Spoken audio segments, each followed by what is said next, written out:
ہم لوگ کوشش کر رہے ہیں ایک سیریز بنانے کی پاکستان ایٹ 75. تو وی تھاٹ کہ سائنس کے حوالے سے پرویز خود بوائے سے بہتر کوئی پرسنالٹی نہیں کہ ہم پاکستان اور سائنس کا ایک جائزہ لیں. انہوں نے سائنس میں بہت یہاں کام کیا ہے, باہر بھی کام کیا ہے, اور سائنس کی پرچار میں آپ کا کام بہت ہے. تو ہم آپ سے یہ پوچھنا چاہ رہے ہیں, جو reason for doing this podcast اور دس ویڈیو, کہ جی سائنس میں پاکستان نے 75 ایئرز میں پہلے تو یا ایون بیفور سائنس کا پاکستان میں کیا کردار رہا ہے. اور آپ کی اور میری زندگی ایک قسم کی we are the midnight's children. ہم پاکستان کی مور اور لیس پہلی جنریشن ہیں, اور ہم نے دیکھا ہے سارا سائنس گرو کرتا, اور آپ نے تو اس پہ بہت کتابیں بھی لکھی ہیں. You've written a lot of newspaper articles on this. You've taken controversial positions. آپ ماشاءاللہ ٹی وی پہ بھی کافی یہ باتیں کرتے رہتے ہیں. تو let me just ask you the first question, very simple question. آپ ہمیں briefly describe کر سکتے ہیں پاکستان اور سائنس کا رشتہ from the very beginning؟ اس کا احاطہ کرنا اتنا کوئی آسان کام نہیں ہے, لیکن میں پھر بھی کوشش کروں گا, اور میں سائنس اور ٹیکنالوجی دونوں میں تھوڑا سا فرق کروں گا. میرا خیال ہے زیادہ سوال آپ کا ٹیکنالوجی کے بارے میں ہے, کیونکہ یہ وہ ہے جس کا ہماری زندگیوں کے اوپر اثر ہوتا ہے. سائنس تو خیر کاغذ پینسل سے بھی ہو جاتی ہے, لیبارٹری میں ہو جاتی ہے, اس کا اثر بہت بعد میں آتا ہے ٹیکنالوجی کے اوپر. جب پاکستان بنا ایک ہی یونیورسٹی تھی, پنجاب یونیورسٹی, اس میں کوئی خاص سائنس بھی نہیں ہوتی تھی. جو سائنس کے ڈپارٹمنٹس تھے وہ زیادہ تر ہندوؤں کے پروفیسرز کے بلبوتے پہ کھڑے تھے. جب وہ یہاں سے چلے گئے تو ادھر تقریباً میدان خالی ہو گیا. اچھا, تو اس کے پیچھے اگر آپ تاریخ دیکھنا چاہیں تو کوئی مسلمانوں نے ادھر 700 سال تک حکمرانی کی, لیکن اس برِ صغیر میں کوئی سائنس سے زیادہ دلچسپی نہیں تھی. آپ نے یہ دیکھا کہ مغلوں نے بہت شاہی دربار بنائے, ان کے بڑے خوبصورت باغات تھے, انہوں نے مقبرے اور مساجد بہت اچھی بنائی, لیکن یونیورسٹیاں نہیں بنائیں. سائنس میں دلچسپی نہیں تھی. یہ جو سوچ تھی نا جو عرب میں, جس میں بہت بڑے بڑے نام ہم جانتے ہیں, الخوارزمی اور ابن الہیثم اور ابن سینا اور فلاں فلاں, وہ سوچ کبھی اس برِ صغیر میں نہیں آئی تھی.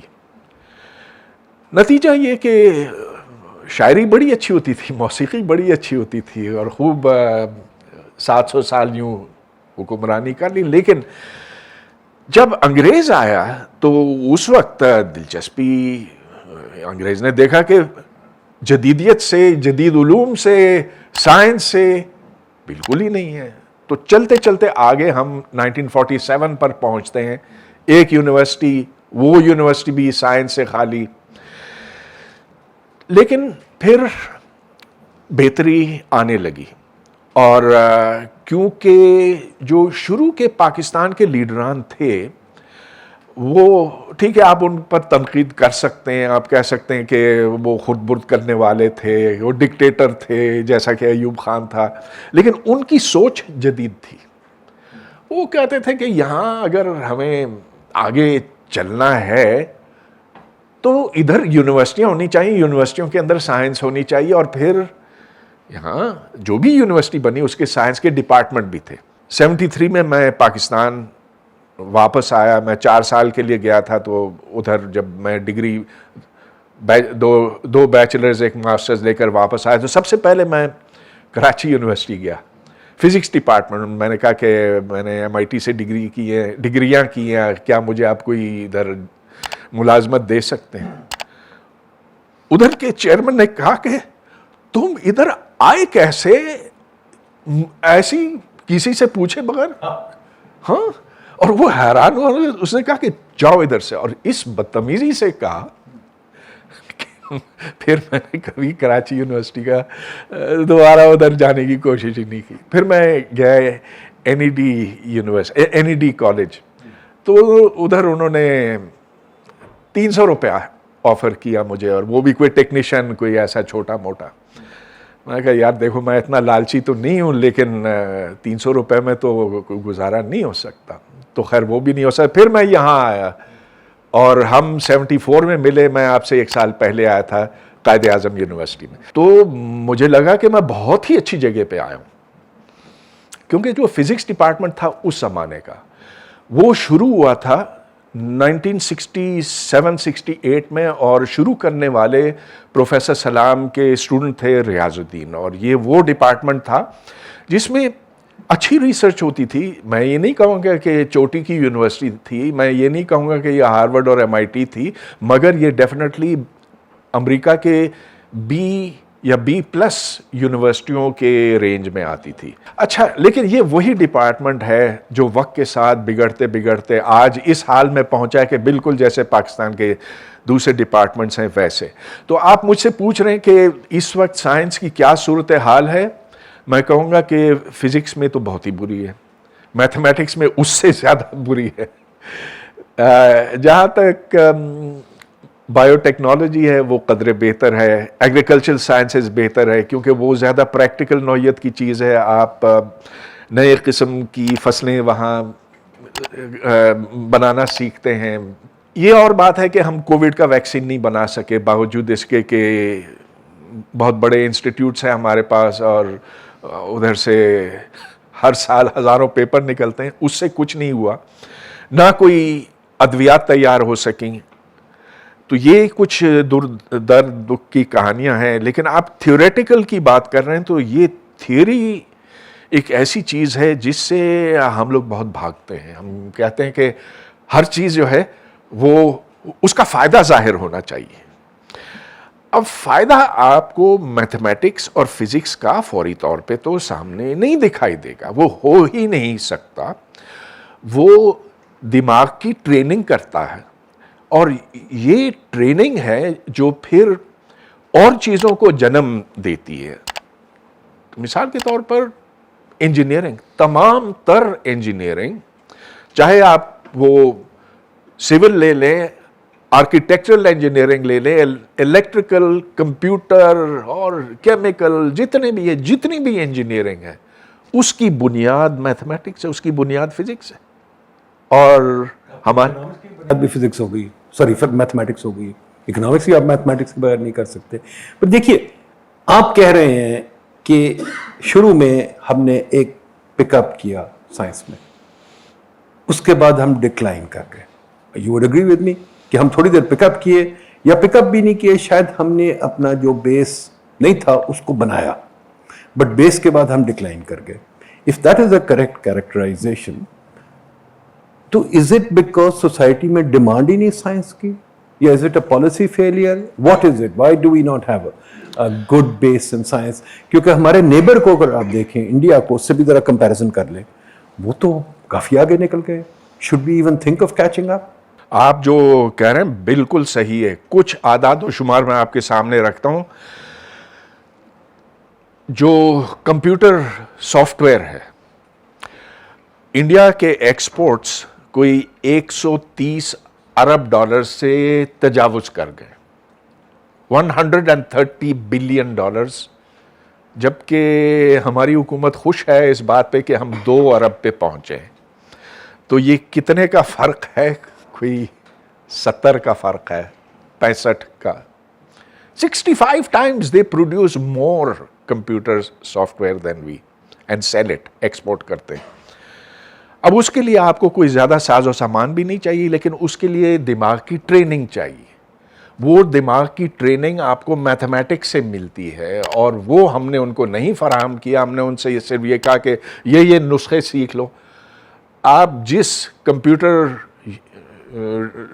سائنس ڈپارٹمنٹ میں جائیں گے, خواہ وہ نسٹ ہو یا GIK ہو یا ادھر ہو یا ادھر ہو, وہ آپ کو نسخے سکھاتے ہیں, وہ آپ کو کوڈنگ سکھاتے ہیں. ارے بھائی, کوڈنگ جو ہے وہ تو بچوں کی بات ہوتی ہے.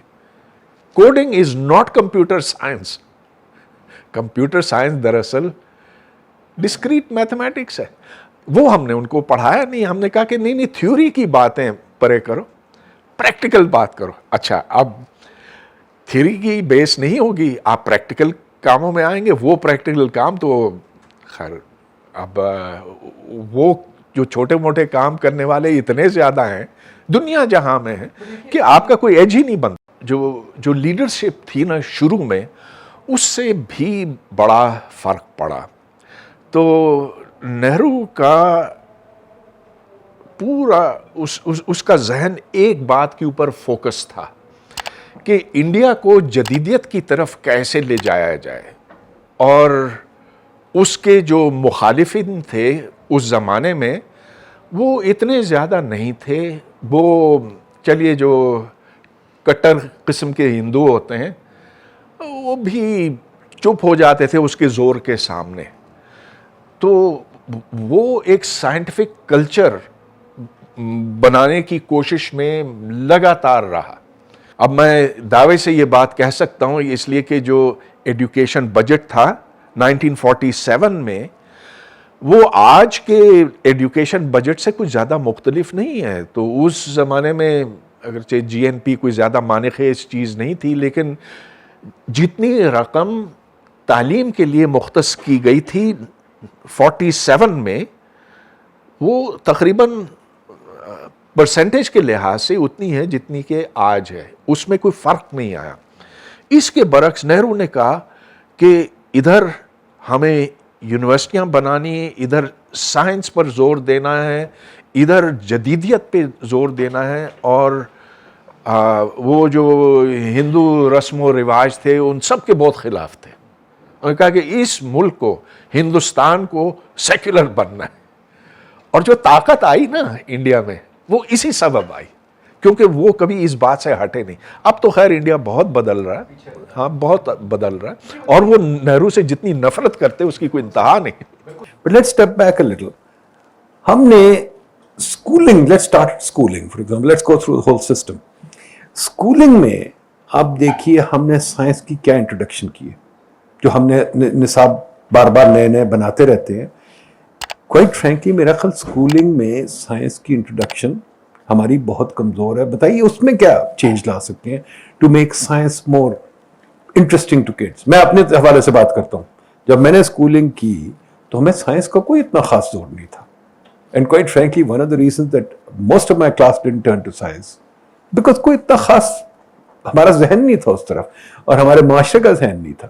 تو کیا زیادہ تر ہم کسی کو بلیم کر سکتے ہیں is it in us that we don't like science? بچے سائنس ویسے نہیں پسند کرتے, میتھمیٹکس ویسے نہیں پسند کرتے. ان کو جب آپ لارے دیتے ہیں, جب ان کو آپ وہ چیزیں دکھاتے ہیں, جب ان کو آپ ان کے اندر ایک سائنس کے لیے محبت پیدا کرتے, تب ہی وہ اس لائن پہ لگتے ہیں. لیکن میں دعوے سے کہہ سکتا ہوں کہ 6 مہینے بعد جب آپ ان بچوں سے پوچھیں گے کہ تم کیا بننا چاہتے ہو, تو وہ کہیں گے ہم سائنٹسٹ بننا چاہتے ہیں. تو یہ چیز ہماری تعلیم کے اندر ہے نہیں. اچھا, دوسرے کلچرز میں یہ بات ادرج زیادہ ہے. میں نے یہ کہہ دیا کہ پوری دنیا میں لوگ, بچے جو ہیں وہ میتھمیٹکس نہیں کرنا چاہتے. اوکے, یہ بات کسی حد تک ٹھیک ہے. دیکھیں انسان کا دماغ جو ہے نا اس کی ساخت ایسی ہے کہ ہم اور بہت سے مشکل کام بڑی آسانی سے کر سکتے ہیں, لیکن جب جمع تفریق اور میتھمیٹکس کی بات آتی تو اس میں ہمارا دماغ الجھ جاتا ہے, پھر مشکل ہوتی ہے. لیکن ٹریننگ ہوتی ہے اس کے اندر. اچھا, اب جو ہمارا نصاب, ہماری نصابی کتب ہیں, وہ نہ صرف یہ کہ ان میں سائنس ایک بہت بور انداز میں سب کچھ پیش کیا گیا, لیکن اس کے اندر ایکچولی سائنس دشمنی ہے. سائنس پہ اعتبار نہیں ہے, سائنس کے طریقہ کار پر شک کیا جاتا ہے, اور سائنس کے بعض ایسے شعبے ہیں جن کو خطرناک قرار دیا گیا ہے, جیسا کہ ایوولوشن ہے. اب یہاں آپ ٹیکسٹ بکس کھول کر دیکھیں تو نظریہ ارتقاء جو بایولوجی کی بنیاد ہے, اس بنیاد کو آپ نکال دیں تو پھر بایولوجی رہتی ہی نہیں ہے, ختم ہو جاتی ہے. اس کو پھر آپ بس کیا اسٹیمپ کلیکٹنگ کے علاوہ اور کچھ نہیں کہہ سکتے. تو اس میں ان کتابوں میں یہ لکھا ہے کہ ہاں یہ تمہارے کورس میں ہے, یعنی اس بچے وہ اسٹوڈنٹ کے کورس میں ہیں لیکن جو تم پڑھو گے اس کو مانو نہیں. ڈونٹ بلیو واٹ یو سے. ٹیچرز بھی یہی کہتے ہیں کہ جو ہمیں پڑھانا پڑ رہا ہے تو don't pay attention to that, وہ تمہیں بھٹکا دینے والی بات ہے. پھر یہ دکھایا جاتا ہے جیسا کہ ساری کی ساری سائنس جو ہے مسلمانوں کی ایجاد ہے, جبکہ مسلمان جو ہے انہوں نے ایک لنک, ایک کڑی اس پورے سلسلے میں عطا کی تھی دین. اور بڑی امپورٹنٹ چیز ہے کہ اگر ایک کڑی بھی ٹوٹ جائے تو پوری زنجیر الگ ہو جاتی ہے. مسلمانوں نے کی سائنس بھی اسی سینس میں ہے, it is one link of a long chain. لیکن ادھر اس طرح سے پیش کیا جاتا ہے جیسا کہ اسلام سے پہلے سائنس تھی نہیں, مسلمانوں سے پہلے سائنس تھی نہیں, اور ہم نے سب کچھ ایجاد کر لیا, اب اتنا کر لیا کہ اب آگے کچھ سیکھنے کی ضرورت ہی نہیں, اور ویسے بھی سب کچھ ہماری کتاب کے اندر درج ہے. تو بس یہ وہ رویے ہیں, بنیادی طور پر رویے ہیں, اور یہ آج کی بات نہیں ہے. جو میں نے کہا نا, مغل بادشاہ جو تھے وہ اور ہر چیز کرتے تھے لیکن ان کاموں میں وہ پڑھتے ہی نہیں تھے, کہتے ہیں یہ ہمارا کام ہی نہیں ہے. ایک اور چیز میرے ذہن میں آ رہی ہے کہ اگر آپ سوچیں تو باقی دنیا میں جو سائنٹسٹ ہیں وہ ایک قسم کے, اگر ہر ملک میں ہم سوچیں تو گیلری آف ہیروز, ٹھیک ہے, اگر آپ گریس میں دیکھیں وہ ایکیلیز, ہومر, یہ وہ سب کچھ ہے, اور پھر ان کے آ جاتے ہیں بعد میں ویریس مفکر آ جاتے ہیں, سوکریٹیز وغیرہ, تو ان کی عزت وہ ایسے ہی کرتے ہیں سوکریٹیز کی جیسے وہ دوسرے ہیروز کی کرتے ہیں. ہمارے یہاں اگر اب میں دیکھوں تو انٹلیکچوئل ہیروز ہمارے کون ہیں؟ اگر آپ سوچیں 5 بڑے انٹلیکچوئلز پاکستان میں, سائنٹسٹ اسپیشلی, کون ہوں گے جو پچھلے ہمارے 75 سال میں آئے ہیں؟ ان میں ایک بہت بڑا نام ہے جس پہ ہم بات کریں گے, عبدالسلام صاحب. تو ان کو ہم نے کبھی ایکسیپٹ نہیں کیا. تو میں اس طرح سوچ رہا ہوں کہ ہمارے بچوں کے حوالے سے جو اب کریئر سوچ رہے ہیں تو وہ کیا سوچیں گے؟ جیسے امریکہ میں وہ فائنمن کا سوچیں گے, واٹسن کا سوچیں گے, اپنہائمر وغیرہ. ہمارے پاس کون سے ایسے ہیروز ہیں جو بچے دیکھیں گے؟ کیونکہ ہمارے بچے تو یہ دیکھتے ہیں کہ پولیٹیشین بنو یا بیوروکریٹ بنو یا جج بنو. تو کیا ایسے کوئی آپ نام دے سکتے ہیں سائنٹسٹ جو بہت اچھے ہوں گے جو ہمارے بچوں کو, اور سلام کو جو ہم نے ایکسیپٹ نہیں کیا, اس کا کیا اثر ہے ہمارے پہ سائنٹیفکلی اسپیکنگ؟ اگر آپ باہر دنیا میں پوچھیں کہ پاکستان نے کوئی سائنٹسٹ پیدا کیا ہے تو ایک ہی نام آئے گا, 2 نہیں آئیں گے, 3 نہیں آئیں گے, ایک نام آئے گا اور وہ عبدالسلام کا ہے, کیونکہ اس کا کام بہت بڑا تھا. اور صرف ایک کام نہیں تھا, کئی کام تھے. It was not just unification, لیکن سپر سیمیٹری میں بھی تھا, گرینڈ یونیفائڈ تھیوریز میں بھی تھا, رینارملائزیشن میں تھا, بہت سے کام تھے. مگر وہ ایک ہی شخص تھا, اور وہ میں سمجھتا ہوں کہ پاکستان کا کوئی ایسا کردار نہیں ہے اس کو بنانے میں. وہ تو قدرت کی دین تھی. بہت سمارٹ لوگ پیدا ہوتے ہیں ہر زمانے میں, وہ ہندو بھی ہو سکتے ہیں, وہ کرسچن بھی ہو سکتے ہیں, وہ ایتھیسٹ ہو سکتے ہیں, کچھ بھی ہو سکتے ہیں, ڈزنٹ میٹر. تو اس خطے میں جو نوبل پرائز ونرز ہیں, جو ادھر ہی پیدا ہوئے اور جنہوں نے پھر باہر جا کے بہت بڑا نام کمایا, ایسے کوئی 7-8 ہیں. لیکن مسلمانوں میں یا ایکس مسلمانوں میں ایک ہی ہے, اور وہ عبدالسلام کا. ان کے زور سے یہاں بہت سے ادارے بنے, جیسا کہ سپارکو ہے, جیسا کہ ایگریکلچرل ریسرچ کاؤنسل ہے, جیسا کہ ایٹامک انرجی کمیشن ہے. ایٹامک انرجی کمیشن اگرچہ اس سلام سے پہلی تھی, لیکن جان عبدالسلام نے ڈالا PAEC میں, اور یہ PAEC کے ہر چیئرمین نے, آج کل کے جو ہیں دے ڈونٹ میٹر وہ, لیکن جو اس سے پہلے تھے, منیر احمد خان تھے, اس سے پہلے آئچ عثمانی تھے. آئچ عثمانی تو ان کے مرید تھے, آپ سمجھ لیں. اس کے بعد منیر احمد خان بھی مرید کی طرح تھے. پھر اشفاق احمد, وہ بھی مانتے تھے عبدالسلام کو. اب آج کل کے جو ہے میری ان سے کوئی بات چیت نہیں ہے, لیکن I know all of these past chairman, اب سبھی فوت ہو گئے, اور وہ ان کے مداح تھے اور وہ جانتے تھے کہ دنیا کتنی قدر کرتی ہے, اور سلام نے جو یہاں انسٹیٹیوشن سیٹ اپ کیے میں سمجھتا ہوں کہ اور کسی نے نہیں کیے. تو ہم یہ کہتے ہیں کہ پاکستان نے عبدالسلام کو دھتکار دیا, لیکن وہ 74 کے بعد 74 کے بعد آپ سمجھ لیں کہ پاکستانیوں کی زندگیوں میں مذہب زیادہ سے زیادہ رول پلے کرتا چلا گیا, اور چونکہ ایک تضاد سا پھر ابھرا, صرف سلام کی شخصیت کی وجہ سے نہیں, لیکن یہ کہ ایک طرف ماضی کی طرف جانا ہے تو دوسری طرف جدیدیت کی طرف, تو یہ بڑھ گیا اور بڑھتا چلا گیا. سلام کا پھر 74 کے بعد اثر و رسوخ یہاں ختم ہی ہو گیا. نہیں, بٹ میں یہ سوچ رہا ہوں from the point of view of children کہ ہمیں کوئی scientific heroes, who are our scientific heroes and why do we revile them, and one of them is you for example. How does this society relate to science?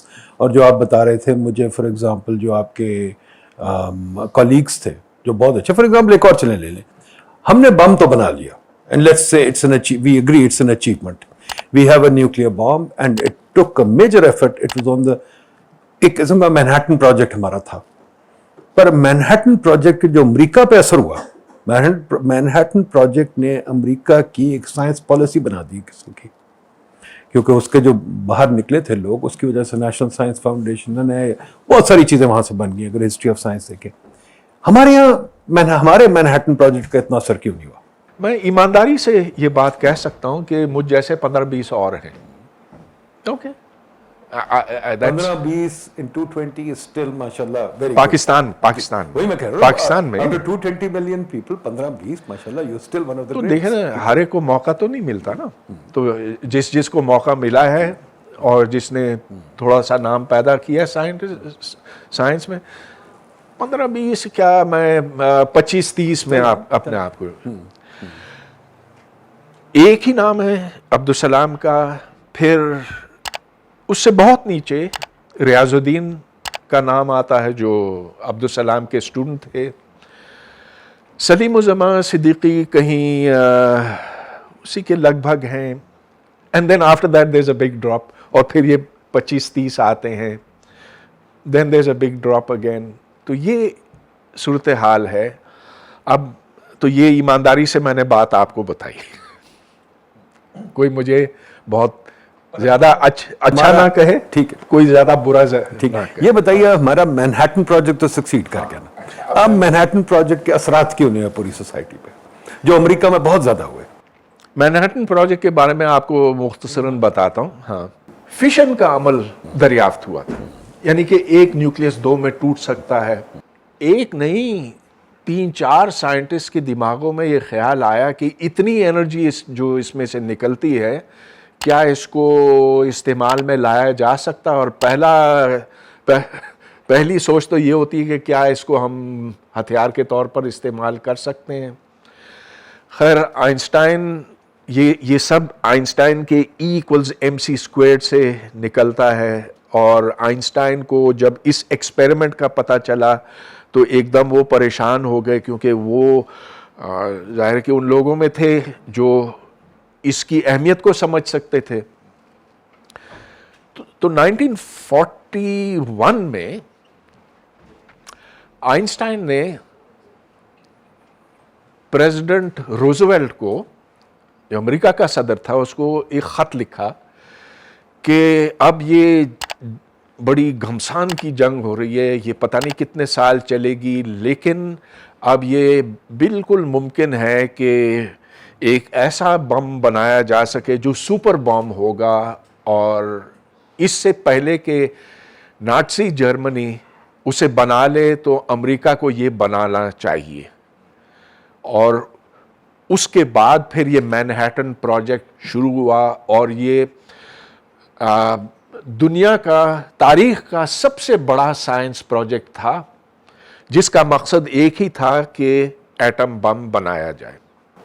اچھا اب اس اور اس میں ایک اور بات بتا دیجیے, بڑی مزدار بات یہ ہے کہ امریکن آرمی نے اس کو ڈائریکٹ کیا, directed by the American army, اور ساری امریکہ کے بیسٹ سائنٹسٹ انہوں نے ایک جگہ اکٹھے کر لیے. جنرل گرووز نام تھا, جنرل گرووز نام تھا, he was the head of the Manhattan project. اور جیسا کہ آپ نے کہا امریکہ کے ٹاپ بالکل چوٹی کے سائنس, جو بھی اس زمانے میں اچھا سائنٹسٹ تھا, اس کو مینہٹن پروجیکٹ نے پکڑا. اور اس کے نتیجے میں اور ان کو آزادی بھی دی سوچنے کی, بہت امپورٹنٹ چیز. آزادی دی, بالکل دی, اور مگر ان کے سامنے ایک یہ ٹاسک بھی تھا. اب مینہٹن پروجیکٹ کے نتیجے میں جتنے فزکس کے اصول دریافت ہوئے اور جتنی ٹیکنالوجی بنی, اس نے پھر اگلے 50 سال کا سمت طے کر دیا.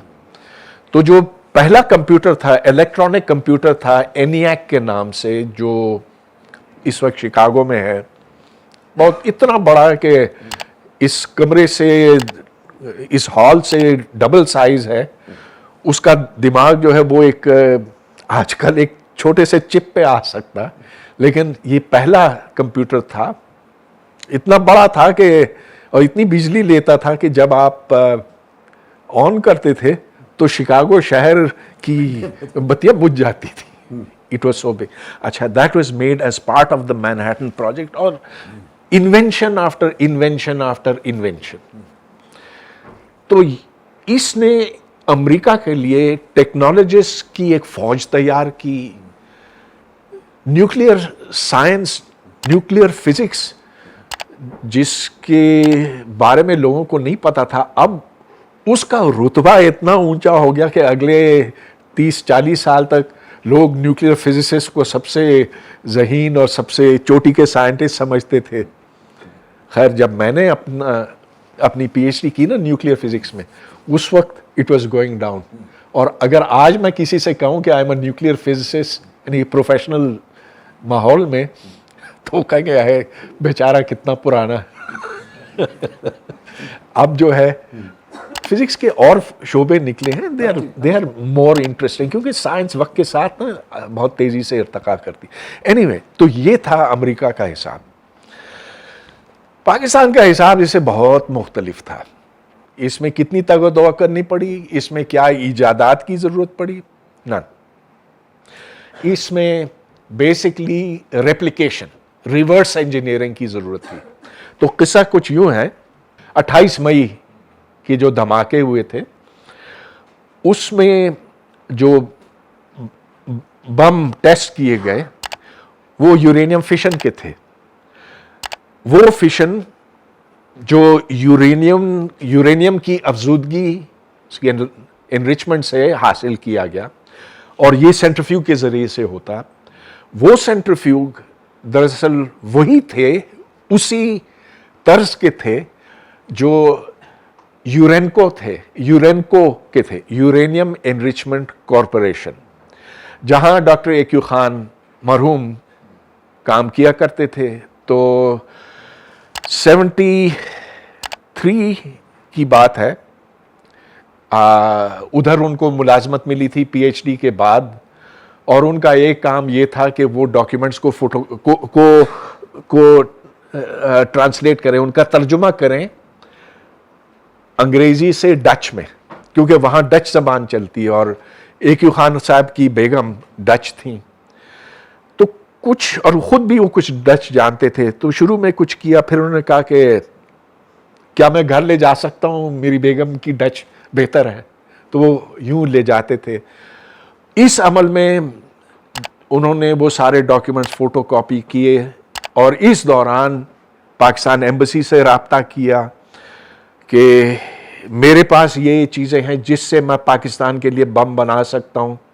بھٹو سے رابطہ ہوا, وہ اے کیو خان صاحب پھر پاکستان آئے, ذوالفقار علی بھٹو سے ملے, کے آر ایل پھر بنا. وہ شروع میں اس کے ڈائریکٹر نہیں تھے, بعد میں اس کے ڈائریکٹر بن گئے. اور جو یورینیم کی انریچمنٹ ہے اس کے لیے جو سینٹریفیوگز درکار تھے وہ بالکل وہی تھے جو یورینکو کے تھے. ان کے پارٹس وہاں سے منگوائے گئے. اس زمانے میں بہت بڑا اسمگلنگ نیٹ ورک تھا. جہاں تک بم کے ڈیزائن کا تعلق ہے, it was exactly the Chinese design which they tested after the war, 1962 war. تو 64 میں جو ٹیسٹ ہوا تھا, it was exactly that design, جس میں پھر چینجز کیے گئے. تو آپ کا یہ سوال کہ کیوں پاکستان کے مینہٹن پروجیکٹ سے وہ فوائد حاصل نہیں ہوئے, کیوں یہاں نئے ٹیکنالوجی کو کوئی بڑھاوا نہیں ملا, اس کی وجہ یہ کہ بیسکلی یہ ہماری ٹیکنالوجی تو تھی ہی نہیں.